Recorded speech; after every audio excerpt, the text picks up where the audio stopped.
Bapa kami yang di surga, kami ucap syukur dan terharu akan berkat Tuhan, akan karya yang Tuhan sediakan bagi setiap kami.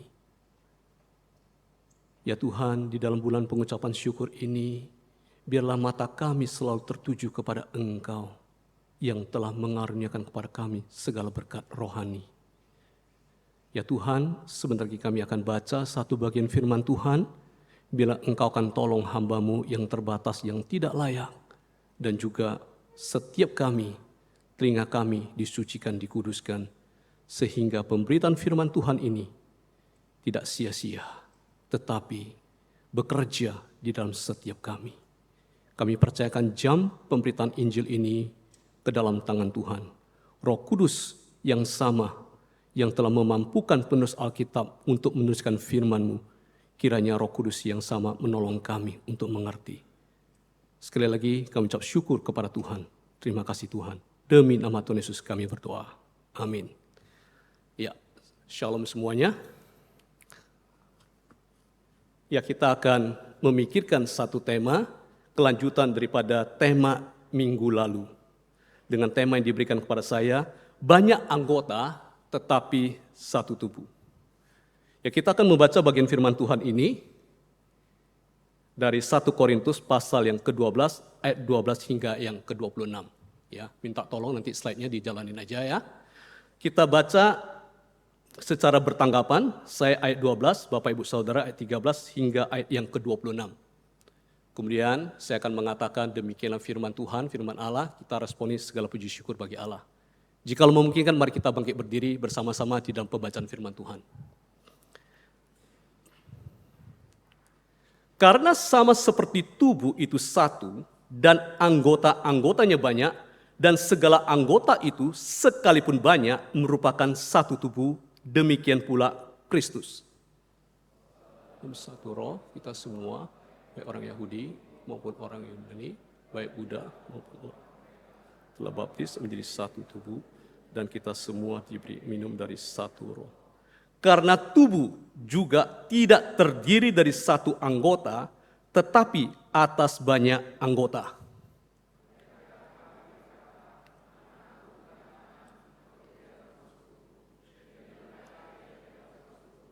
Dan andai kata telinga berkata, karena aku bukan mata, aku tidak termasuk tubuh. Jadi benarkah ia tidak termasuk tubuh?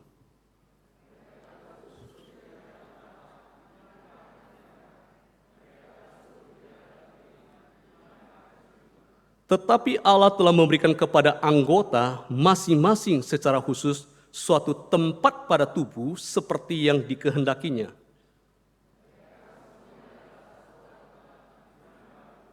Memang ada banyak anggota, tetapi hanya satu tubuh.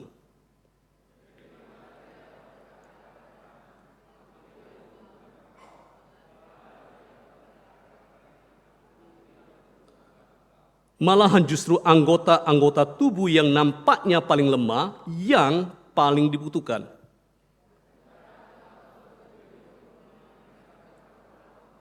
Kita berikan penghormatan khusus. Dan terhadap anggota-anggota kita yang tidak Allah, kita berikan perhatian khusus. Hal itu tidak dibutuhkan oleh anggota-anggota kita yang elok. Allah telah menyusun tubuh kita begitu rupa, sehingga kepada anggota-anggota yang tidak mulia, diberikan penghormatan khusus.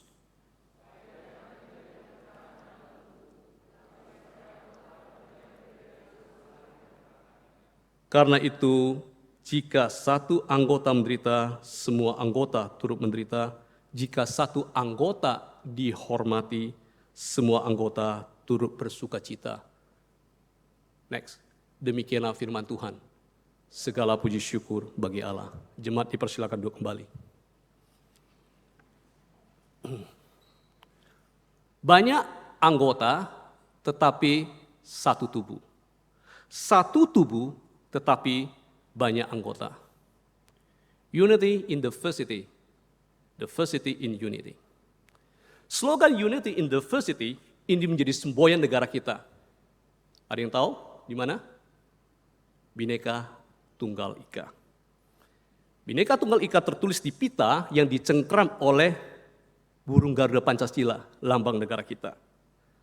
Saya yakin percaya kita sudah tahu dan belajar arti semboyan ini.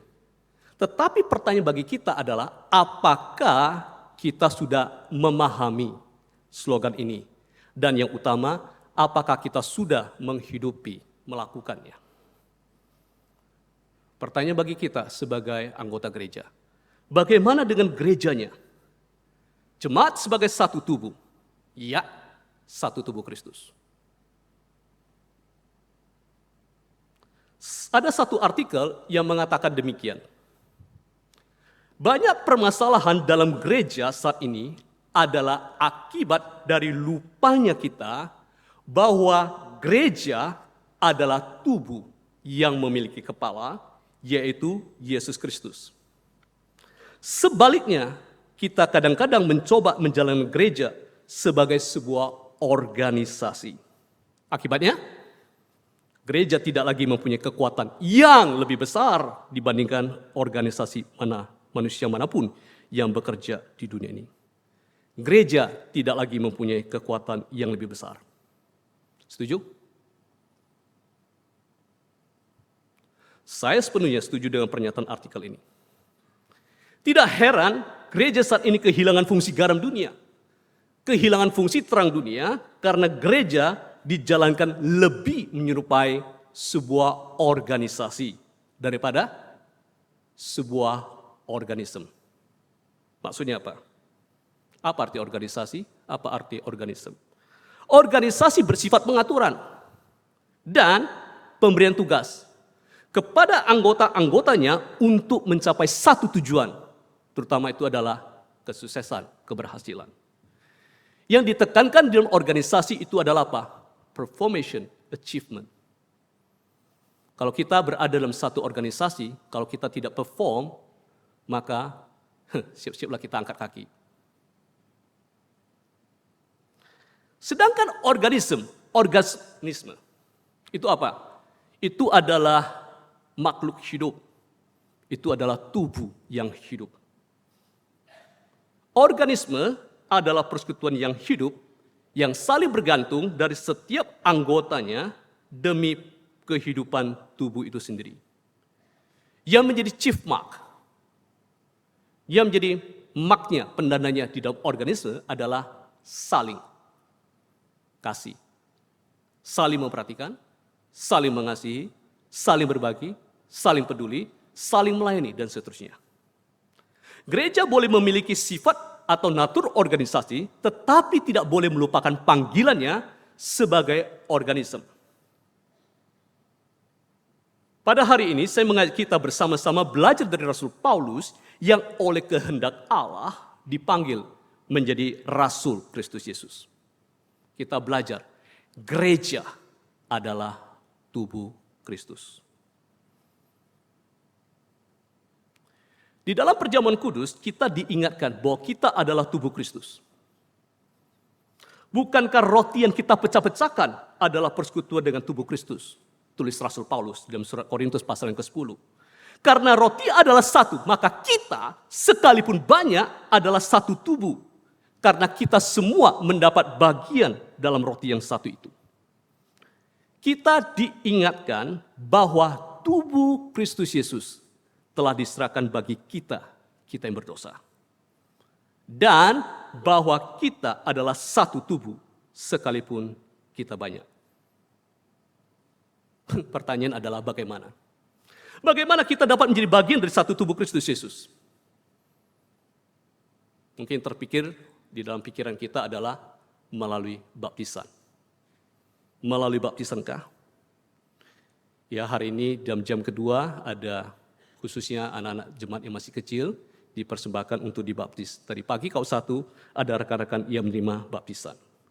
Apakah baptisan yang mereka terima hari ini yang menjadikan mereka anggota tubuh Kristus? Izinkan saya menjelaskan mengenai baptisan. Sebagian besar dari kita telah dibaptis. Beberapa rekan sudah menerima baptisan tadi pagi. Baptisan yang kita terima itu adalah baptisan dengan air. Artinya apa? Baptisan yang kelihatan. Baptisan kelihatan yang menyatakan baptisan oleh Roh Kudus yang tidak kelihatan. Kapan baptisan Roh Kudus? Rekan-rekan dari satu denominasi tertentu mengatakan bahwa tanda seorang yang dibaptis oleh Roh Kudus adalah dapat berbahasa roh. Mereka dari kalangan ini mengklaim bahwa mereka yang dapat berbahasa lidah atau berbahasa roh itu lebih super daripada orang-orang Kristen lain. Mereka mengklaim dalam diri mereka ada Roh Kudus.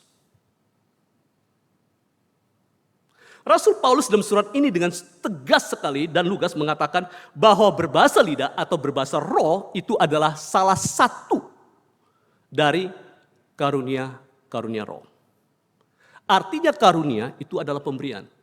Karunia itu adalah pemberian. Jadi bukan suatu keharusan, bukan satu syarat atau pertanda telah dibaptis oleh roh.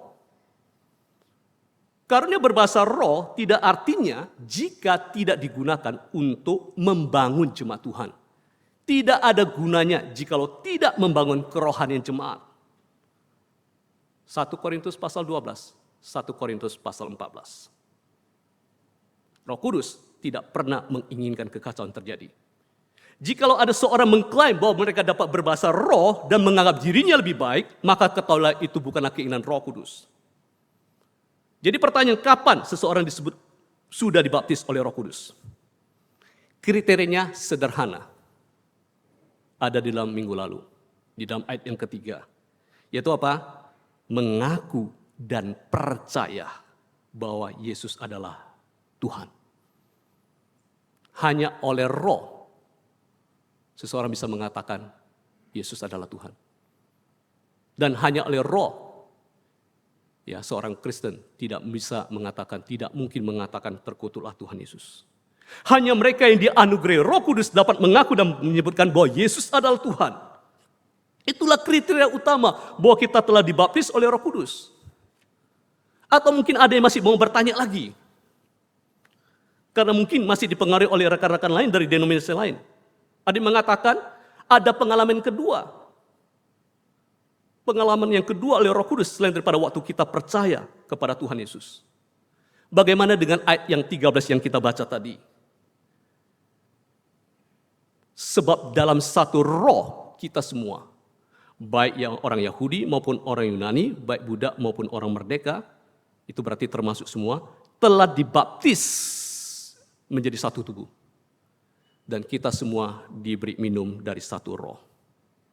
Pertanyaan adalah, apakah dibaptis menjadi satu tubuh di dalam satu roh dan diberi minum dari satu roh itu adalah peristiwa yang terpisah.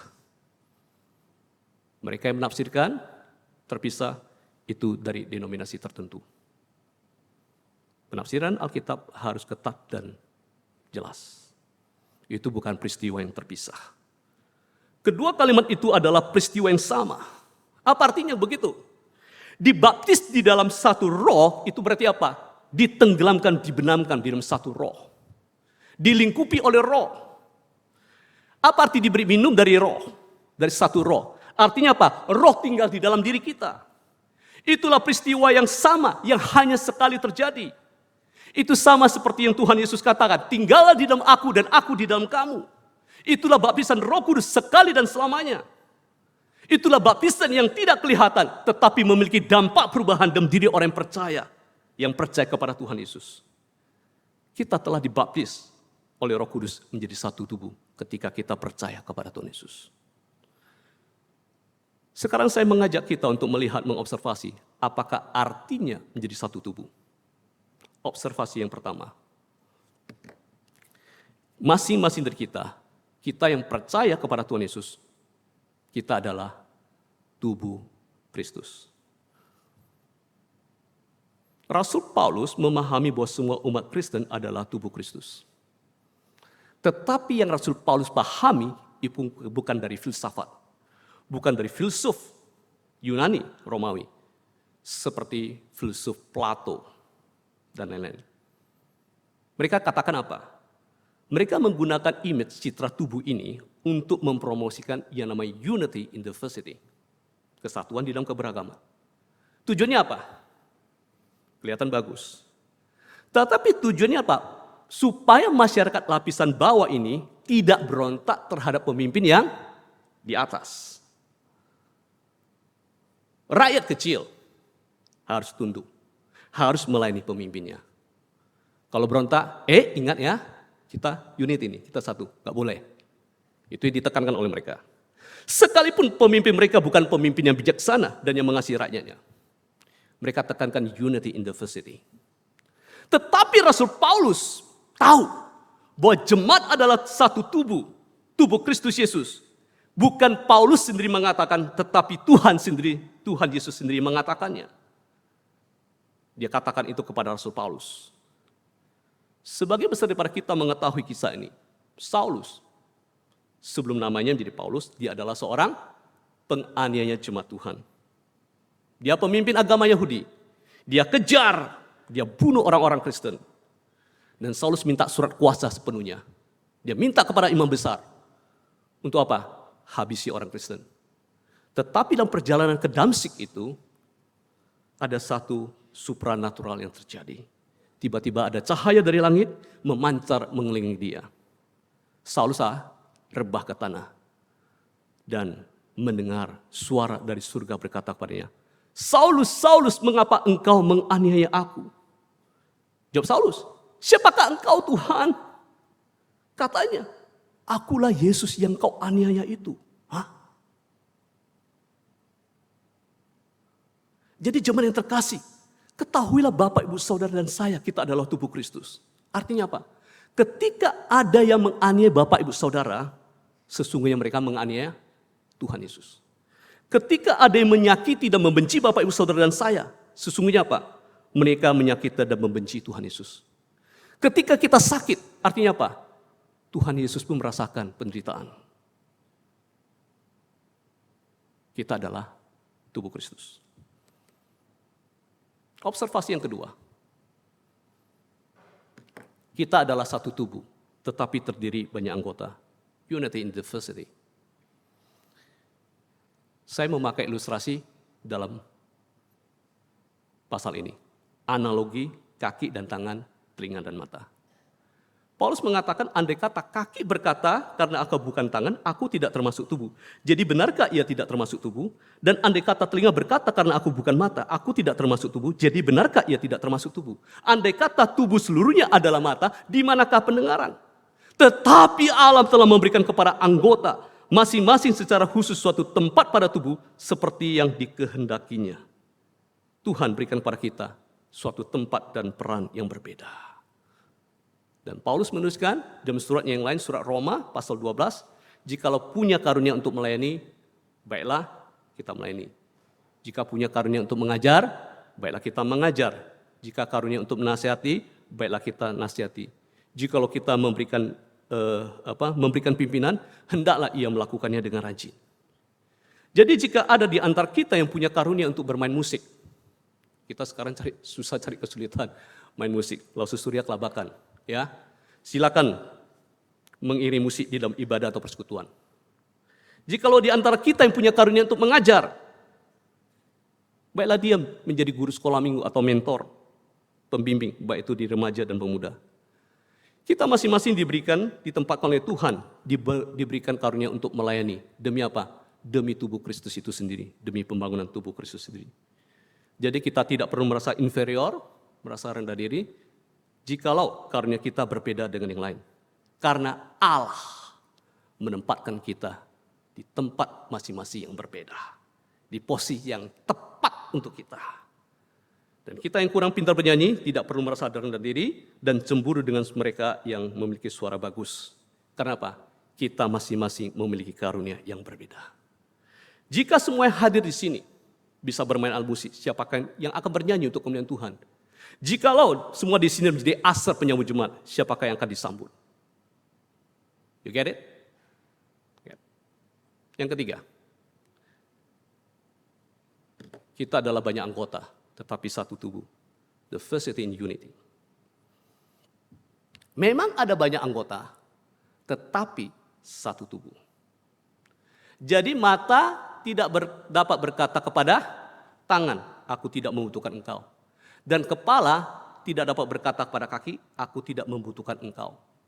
Apakah artinya analogi ini? Coba kita amati ya.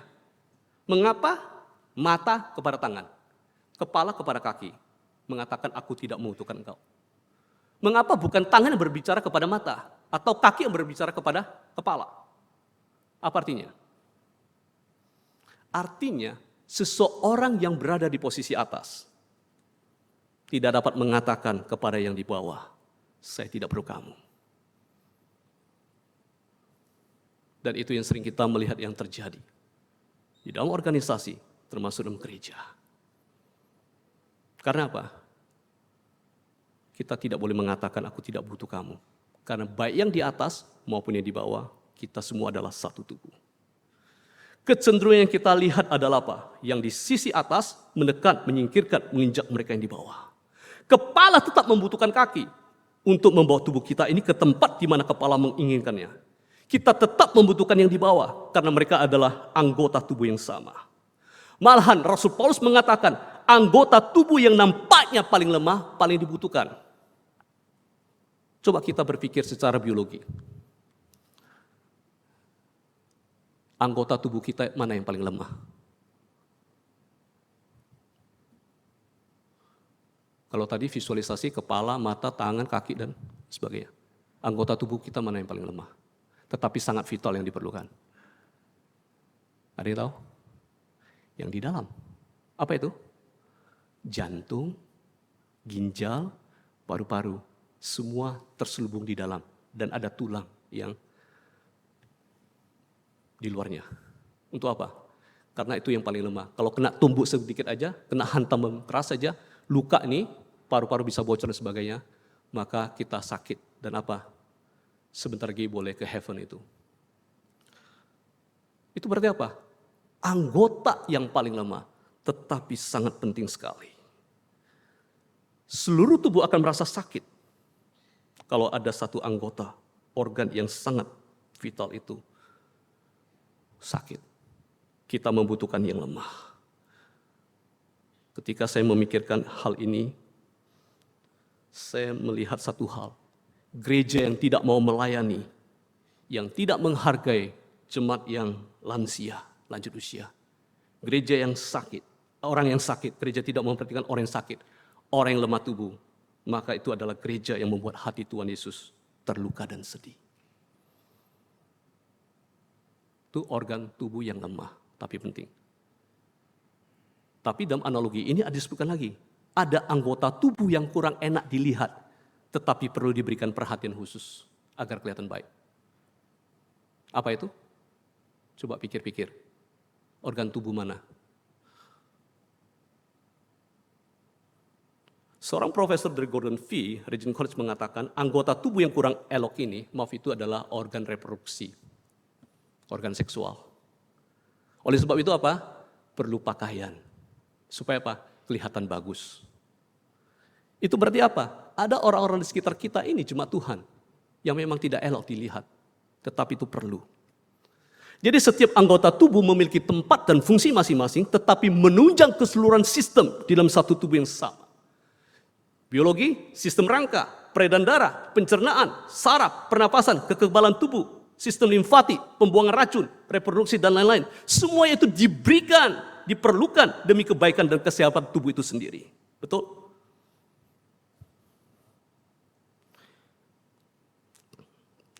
Tadi pagi ada yang dibaptis, rekan-rekan. Permisi tanya, apakah ada yang tahu siapa yang mengajar mereka, membimbing mereka? Tidak tahu. Maksud saya bukan hamba Tuhan yang mengajar, tetapi ada beberapa mentor. Ya beberapa mentor ada di sini, saya lihat sih. Mentor-mentor tidak seperti rekan-rekan yang melayani di ibadah, yang kelihatan wajah dan penampilannya. Rekan-rekan mentor ini mengambil bagian penting di dalam pembangunan tubuh Kristus. Ada anggota gereja yang setia berdoa, ada yang setia mengunjungi orang yang lemah tubuh, ada yang setia juga melayani, seperti mempersiapkan konsumsi. Mereka tidak tampil di publik, tetapi mereka adalah anggota-anggota tubuh Kristus yang diperlukan.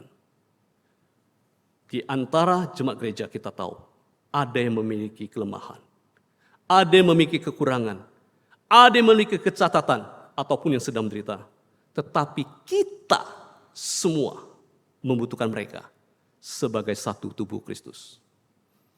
Ada seorang teolog Jerman,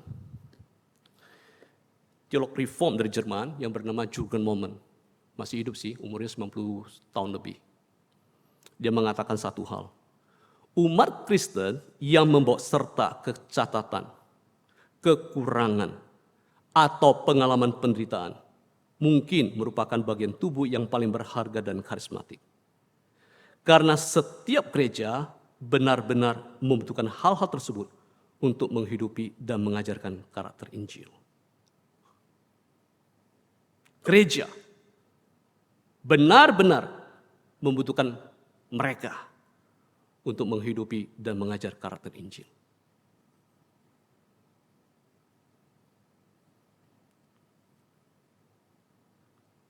Jemaat yang saya kasih dalam Kristus, semua anggota saling membutuhkan, saling berkaitan, saling bergantung satu dengan lain di dalam satu tubuh. Demikian juga, walaupun kita masing-masing anggota yang berbeda satu dengan lain, kita semua adalah tubuh Kristus Yesus. Observasi yang terakhir, observasi yang keempat. Tubuh yang hidup memiliki roh. Tanpa yang keempat ini, maka tubuh tidak berarti. Tubuh ini akan mati. Tubuh hidup memiliki roh. Ketika roh manusia diambil oleh Allah, apa yang terjadi? Manusia itu akan mati.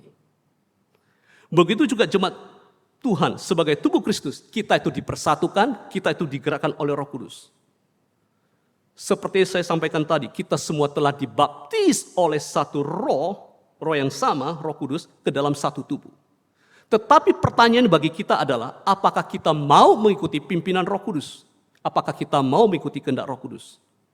Apakah kita memberikan diri kita sepenuhnya, dipimpin, dipenuhi, dikuasai oleh Roh Kudus, sehingga Tuhan leluasa memakai setiap kita sebagai anggota tubuh Kristus?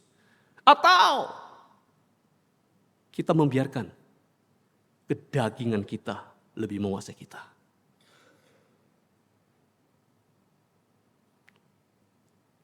Jemaat yang saya kasih di dalam Tuhan, jikalau kita memberikan diri kita dikuasai oleh roh, dan kita tahu prinsip ini, unity in diversity, diversity in unity, kita menghidupi, kita menghayati, apa yang terjadi?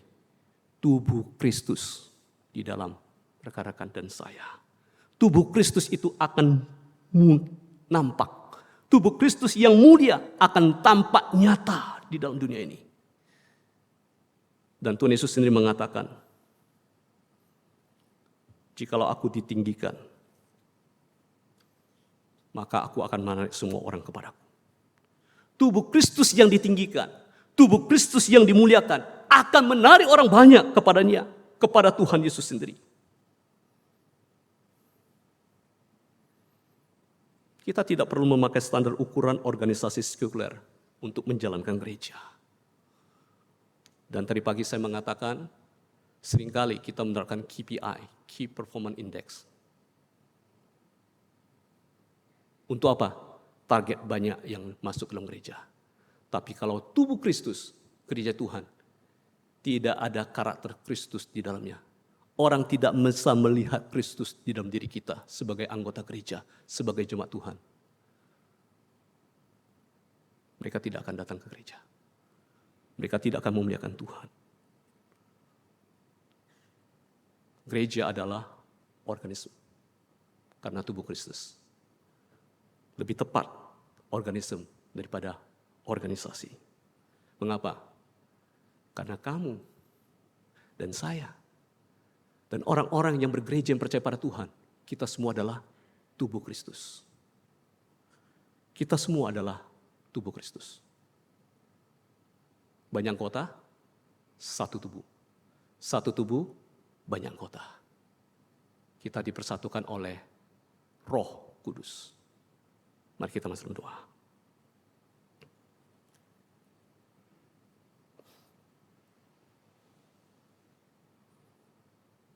Mari kita berdiam diri sejenak di hadapan Tuhan. Saya mengajak kita untuk merefleksikan.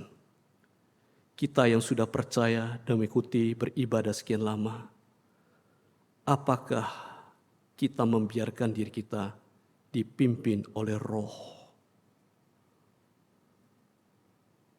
Kita memuliakan Tuhan melalui keberadaan.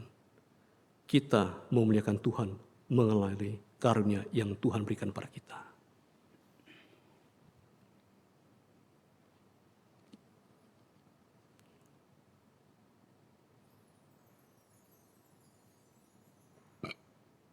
Bapa yang di surga, kami bersyukur.